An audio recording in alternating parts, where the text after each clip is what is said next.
farmed in a long time.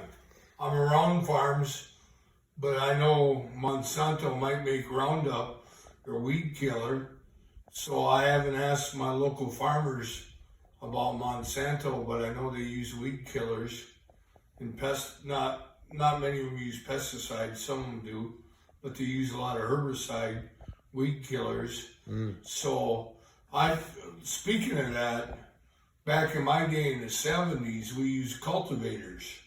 You never see a cultivator anymore because everybody weed sprays. It's a lot less work than cultivating. And cultivating could be a dirty job if you had a front row cultivator because all the dust comes back to you. I had a rear mounted cultivator, but if you don't line up perfectly, you run down 4 rows of corn because you're not lined up perfectly. You had to eye spot your front axle to line up perfectly, not to run down the corn. But I think there's too much herbicide.